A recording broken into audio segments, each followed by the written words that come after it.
Halo semuanya, gue Gilbert, gue bikin video karena gue hobi. Nah, untuk video kali ini gue mau bahas tentang permintaan. Jadi, materi yang juga seringkali dianggapnya basic di ekonomi, permintaan dan juga penawaran. Tapi untuk video kali ini gue mau fokus dulu ngulik tentang permintaan gitu. Nah, sebenarnya kalau kita bicara permintaan, sebenarnya berarti kita ngelihatnya dari sudut pandangnya dari si konsumennya gitu, dari orang yang ingin membeli suatu barang. Karena ketika dia ingin membeli suatu barang, berarti kan dia menginginkan barang tersebut. Berarti dia meminta barang tersebut dengan membayar suatu jumlah uang tertentu gitu. Makanya permintaan fokusnya ke konsumen gitu.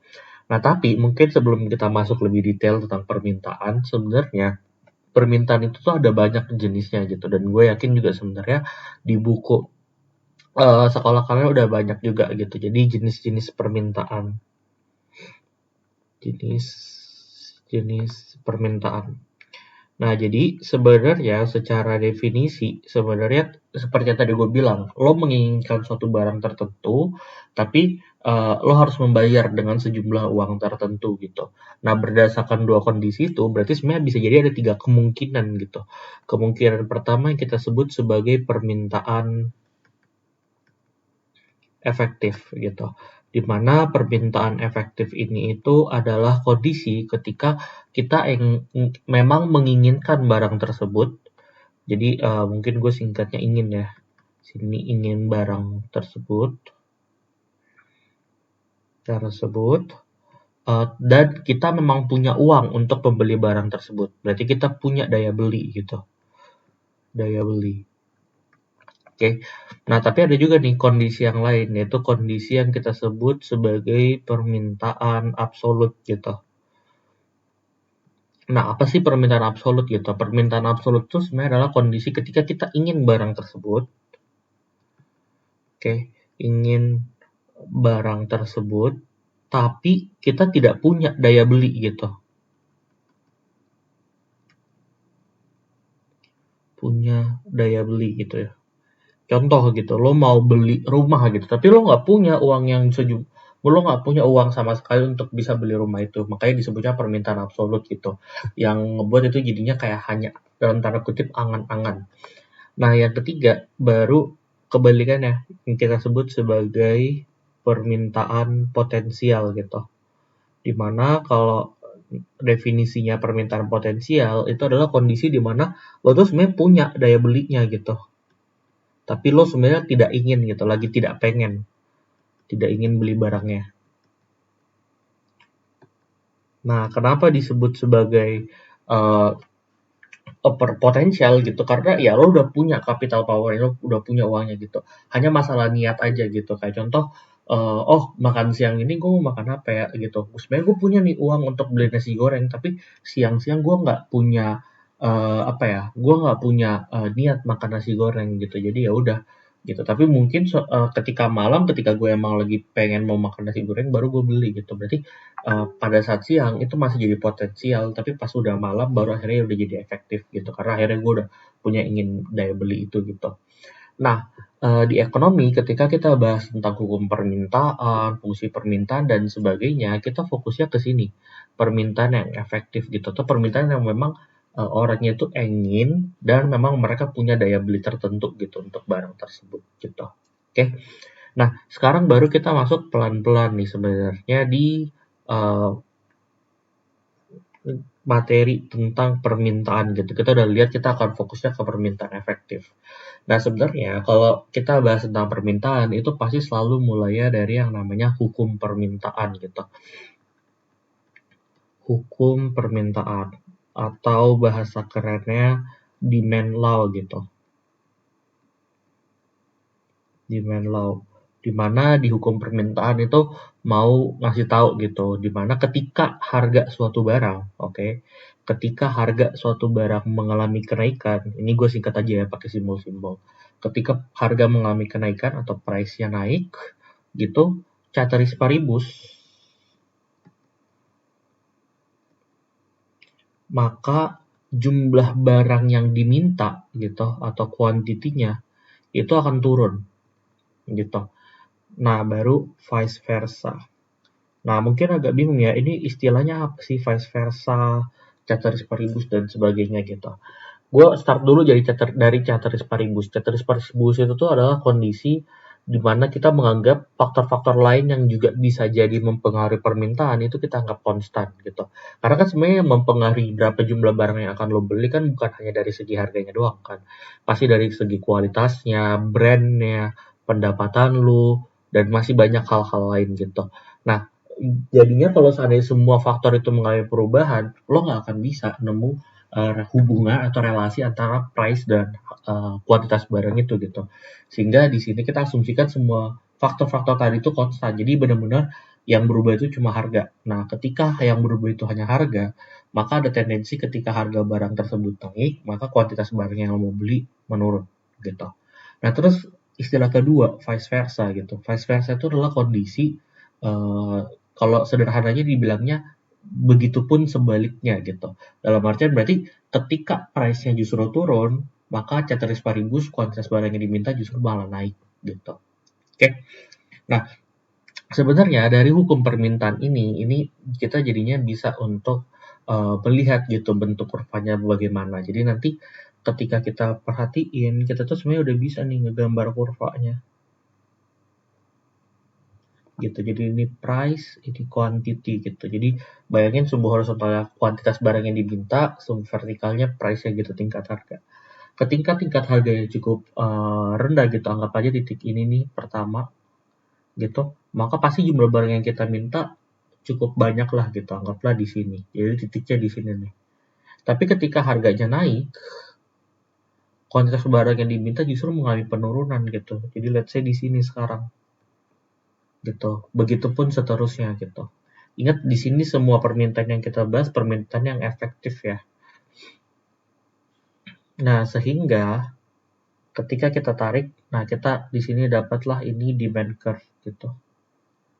Di mana kondisinya adalah ketika harga mengalami kenaikan, jumlah barang yang diminta justru mengalami penurunan gitu. Makanya sifatnya menurun. Oke. Nah, eh sebenarnya titik-titik ini pun juga tidak hanya menunjukkan berapa tingkat harganya, tapi terkadang juga menunjukkan yang namanya willingness to pay atau tadi daya beli gitu. Karena ingat yang kita fokus ini adalah permintaan efektif, permintaan yang disertai dengan daya beli gitu. Jadi berarti kalau seandainya tingkat harganya di sini gitu, mungkin gue ganti warnanya dikit deh. Let's say gue nanyanya permintaan di sini gitu, di yang gue warnain hijau gitu. Nah, berarti gue mau ngecek gitu kira-kira di tingkat daya beli sebesar segini berapa banyak sih orang yang mampu beli itu gitu dan emang mau untuk beli barang tersebut.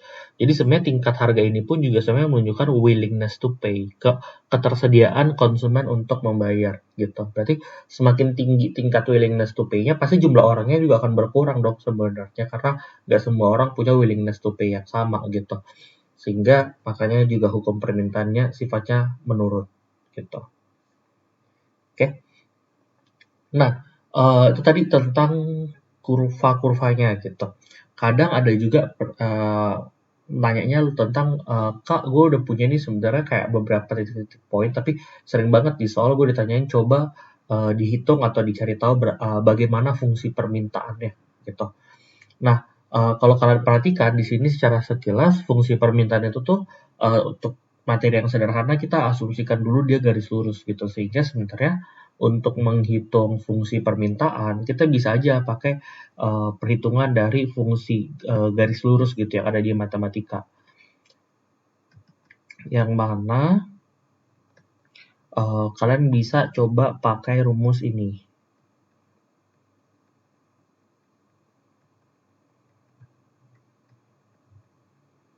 Jadi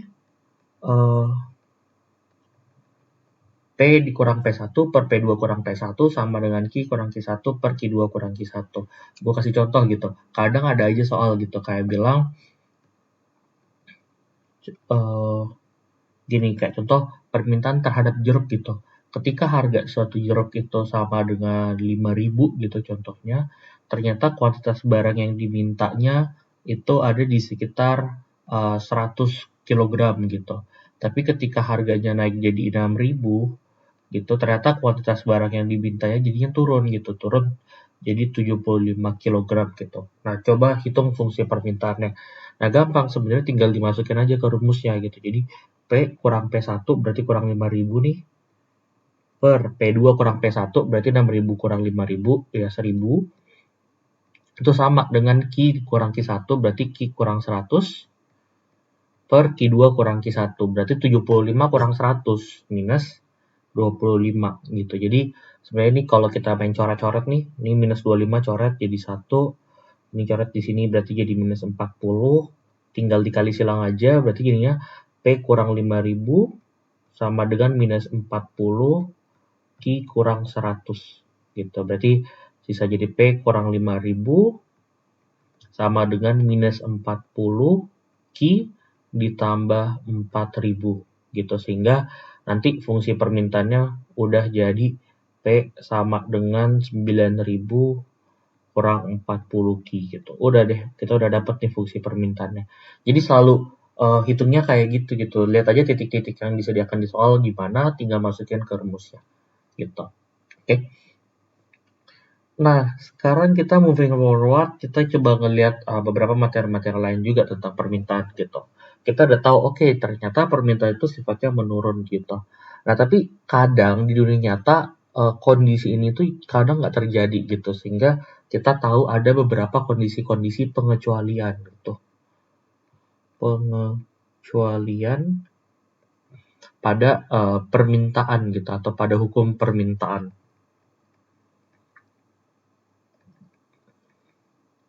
Jadi ada kondisi pertama yang namanya barang Veblen. Nah, mungkin baru dengar ya ada namanya barang Veblen atau Veblen goods gitu.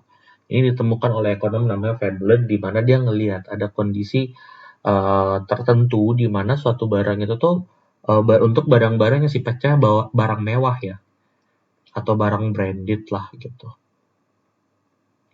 Biasanya kalau kalian baca di beberapa literatur disebutnya suspicious goods gitu. Barang-barang mewah yang dimana semakin tinggi harganya itu menunjukkan status sosial yang lebih tinggi, sehingga makanya untuk barang-barang mewah tersebut semakin tinggi harganya, semakin banyak orang yang mau beli gitu, karena itu menunjukkan tingkat sosial yang lebih tinggi gitu. Kayak contoh deh, kalau seandainya kalian barang branded ya, contoh Balenciaga gitu, atau kayak tas-tas branded lainnya gitu. Ketika harganya kan udah mahal ya sebenarnya, tapi untuk tingkat harga barang yang paling murah di antara paling mahal itu justru yang minat dikit gitu. Kenapa? Karena kayak udah terlanjur mahal, ngapain beli yang tingkatnya paling rendah gitu. Mending sekalian tembak yang paling tinggi gitu, biar nunjukin status sosialnya lebih tinggi, sehingga ya pasti semakin tinggi harga kuantitasnya semakin tinggi juga gitu. Nah, ada juga nih jenis barang yang lain. Ini kita sebut sebagai barang given. Jadi barang given itu adalah kondisi barang yang sebenarnya nggak dikategorikan mahal, tapi seringkali menentang hukum permintaan gitu.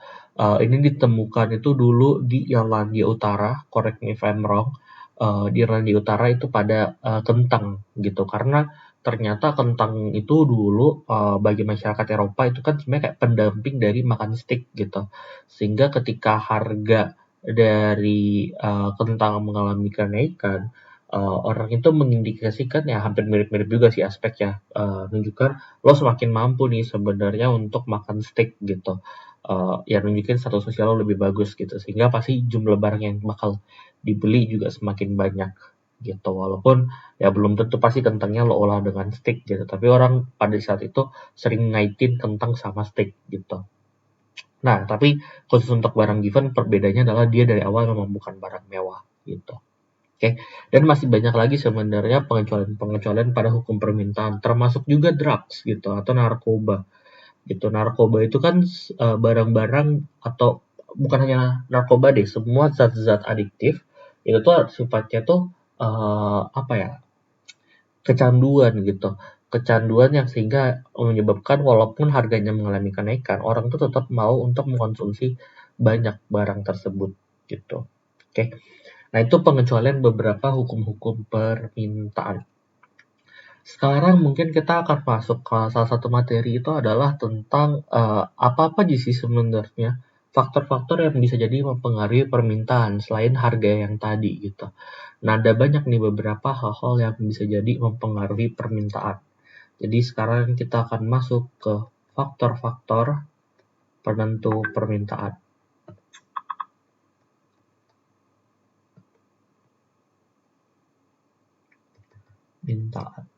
Nah, jadi ada beberapa nih sebenarnya faktor penentunya. Pertama, yang tadi udah disempat singgung gitu, tentang harga barang itu sendiri.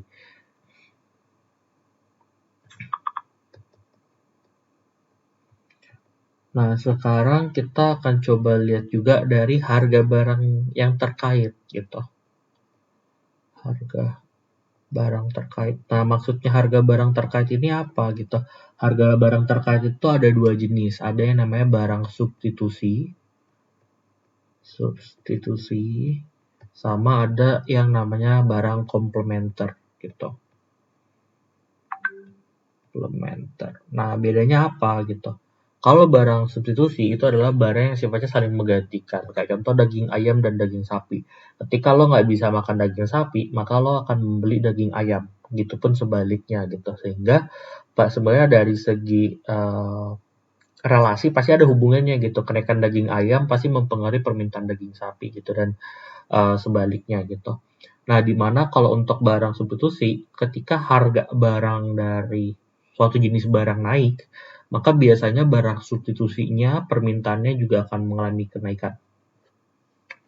Jadi anggaplah lagi ya, ayam atau sapi gitu, atau ayam atau sapi gitu. Lo bisa makan ayam atau lo makan sapi. Ketika harga daging sapi mengalami kenaikan, lo jadinya mikir, wah sapi jadi makin mahal nih gitu. Makin ribet kalau kita makan daging sapi, ngeluarin ongkosnya lebih banyak. Sehingga tendensi lo untuk mengganti konsumsi sapi tersebut ke ayam pastinya lebih tinggi, sehingga ya pasti lo akan beli daging ayam lebih tinggi gitu. Ini yang disebut relasinya pasti positif, atau ketika harga barang substitusi naik, maka permintaan terhadap barang tersebut pasti akan naik. Nah, selanjutnya ada juga barang komplementer, atau barang yang sifatnya saling melengkapi, kayak sepatu kiri, sepatu kanan gitu, atau kayak papan tulis dan penghapus papan tulis, atau papan tulis dengan spidol gitu. Atau ya, ambil contoh pertama lah, sepatu kiri, sepatu kanan. Sekarang coba lu bayangin kalau sepatu kiri dan sepatu kanan ini tuh dijual terpisah gitu. Jadi mau nggak mau kalau lo beli sepatu kiri ya lo harus beli sepatu kanan kan sebenarnya. Itu pun sebaliknya. Nah, sekarang gimana kalau seandainya harga sepatu kiri, ini gue bikin simbol L deh, left gitu. Harga sepatu kiri naik gitu. Otomatis lo jadi nggak mau terlalu beli banyak sepatu kiri kan. Nah, karena lo nggak mau beli banyak sepatu kiri, otomatis lo nggak akan mau beli sepatu kanan. Karena ngapain gue beli sepatu kanan kalau gue nggak punya sepatu kirinya. Nah, sehingga ya pasti permintaan terhadap sepatu kanannya justru mengalami penurunan. Jadi bisa kelihatan ya, kalau komplementer itu tuh hubungannya malah negatif. Satunya naik, satunya turun. Gitu. Kalau substitusinya satunya naik, satunya juga naik. Gitu. Oke. Itu tadi yang mempengaruhi adalah dari segi harga barang terkait gitu. Sekarang kita juga bisa sebenarnya kadang yang mempengaruhi faktor permintaan itu dari segi harga gitu. Harga lagi. Pendapatan konsumen gitu. Karena bagaimanapun lo kalau seandainya mau beli suatu barang pasti pakai duit kan. Jadi kalau pakai duit ya pasti dari pendapatan lo gitu. Semakin tinggi pendapatan, otomatis semakin banyak barang yang bisa lo beli gitu. Ya kan, karena daya beli lo semakin tinggi. Kayak tadi, permintaan efektifnya lebih bagus gitu. Sehingga ketika pendapatan naik, di sini gue simbolnya Y aja ya. Jangan Y deh, I, income. Ketika income lo naik, maka kuantitas barang yang lo mau beli bakal semakin naik gitu. Karena lo semakin mampu beli barang itu. Tapi ada beberapa kondisi-kondisi tertentu di mana kadang pendapatan konsumen ini tuh justru berkorelasi negatif. Nah, itu yang kita sebut sebagai barang inferior. Jadi barang inferior itu adalah jenis-jenis barang yang justru ketika income lo naik, justru kuantitas barang yang lo mau beli dari itu turun gitu. Mungkin biar contohnya lebih kebayang, gue ambil lah kayak makanan warteg deh gitu, warteg. Lo bisa bayangin warteg itu tuh pada saat pendapatan lo lagi seret-seretnya nih, mungkin kayak tingkat UMR gitu, maka pasti rutin dong sebenarnya makan di warteg gitu, warung Tegal. Gimana hampir tiap hari lah gitu, karena murah meriah gitu. Tapi ketika pendapatan lo diumumin tiba-tiba jadi kepala dua gitu, jadi 20-an juta gitu per bulan. Otomatis lo merasa kaya kan sebenarnya, wah gue udah punya banyak duit nih gitu. Yang terjadi apa? Yang terjadi justru lo mengonsumsi lebih banyak, lo mesen online gitu, mesen kayak GrabFood, GoFood gitu, Shopee Food, atau lo pergi ke restoran lah gitu, lo ngerasa kayak, oh warteg udah bukan level gua lagi gitu. Nah lo bisa bayangin kan berarti ada perubahan permintaan di sana, permintaan lo terhadap makanan warteg sebelumnya tuh tinggi banget, tapi sekarang ketika income lo naik, permintaan terhadap wartegnya justru turun gitu. Nah inilah jenis-jenis yang disebut barang inferior, kondisi ketika pendapatan naik, jumlah barang yang diminta atau permintaannya justru turun gitu. Oke. Nah, sekarang lanjut yang keempat, ada juga hal yang lain seperti selera gitu, selera konsumen. Atau gue juga kadang anggapnya juga tren sih sebenarnya yang ngaruh. Jadi semakin tren barang tersebut, semakin tinggi selera masyarakat dengan barang tersebut, biasanya orang mau untuk beli barang tersebut jadi semakin banyak gitu. Kayak contoh eh, apa ya? Lato-lato deh, lato-lato mainan-mainan anak kecil gitu. Pada saat gak ngetren gitu, kuantitas barang yang diminta atau kayak permintaannya dikit gitu. Tapi ketika selera ini naik gitu, gue simbolin S ya di sini, seleranya naik gitu. Ketika selera naik, preferensi konsumen untuk beli lato-lato semakin banyak, otomatis permintaannya jadi semakin banyak juga gitu. Jadi ya ini juga kurang lebih ngaruh gitu. Dan sebenarnya masih banyak sebenarnya faktor-faktor lain yang ngaruh, tapi mungkin di video kali ini gue hanya akan bahas faktor-faktor ini aja gitu. Nah, yang jadi pertanyaan sekarang, bagaimana sih sebenarnya faktor-faktor ini tuh justru mempengaruhi fungsi permintaan yang udah kita bikin tadi gitu. Nah, sederhananya adalah perubahan di fungsi permintaan itu hanya ada dua, itu hanya ada movement dan adanya shifting. Nah, movement ini itu hanya ada di aspek yang pertama aja, atau ketika harga barang itu sendiri mengalami perubahan. Selain daripada itu, semua faktor-faktor lain itu yang nomor 2, nomor 3, ataupun nomor 4, semuanya pasti berakibat pada shifting. Mungkin gue jelasin dulu perbedaan movement sama shiftingnya ya. Jadi kita akan masuk dulu ke yang movement dulu deh gitu.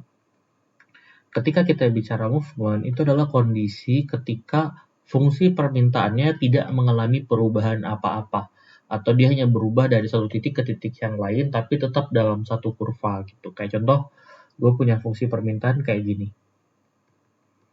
Anggaplah di sini kuantitinya 100 gitu, di sini 5.000. Nah ini kan kondisi yang pertama gitu.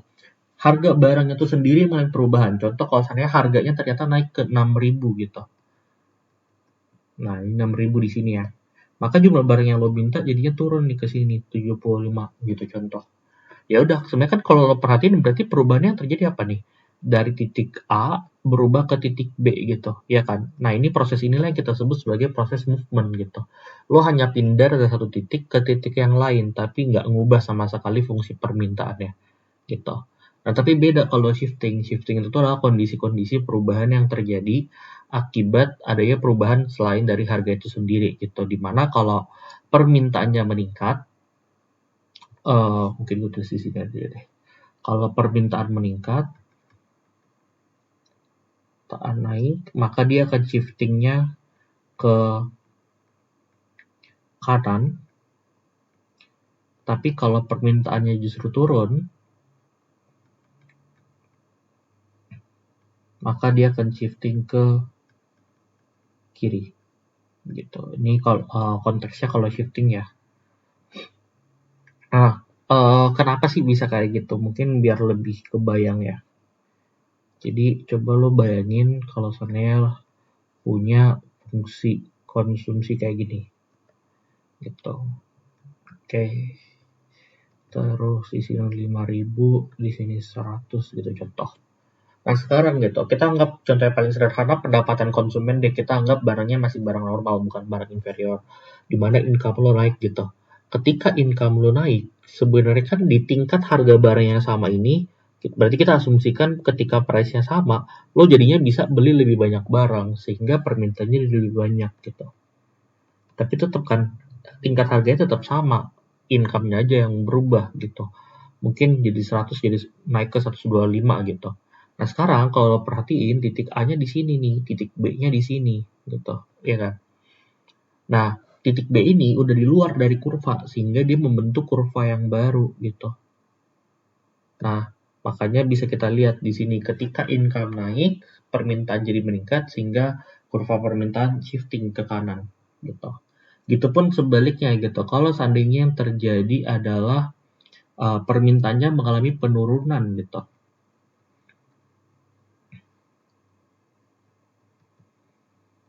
Rp5.000 ini quantity nih gitu, anggaplah 100 gitu. Kita bisa ambil contoh barang komplementer deh, sepatu kiri, sepatu kanan gitu. Anggap di tingkat harga 5.000 lo bisa beli 100 pasang sepatu kiri gitu. Sekarang ternyata tanpa diduga-duga harga sepatu kanan naik gitu. Nah, kalau harga sepatu kanan naik, otomatis orang nggak mau beli sepatu kanan. Berarti, walaupun harga sepatu kiri itu tetap di harga 5.000, tapi orang nggak akan beli sebanyak 100.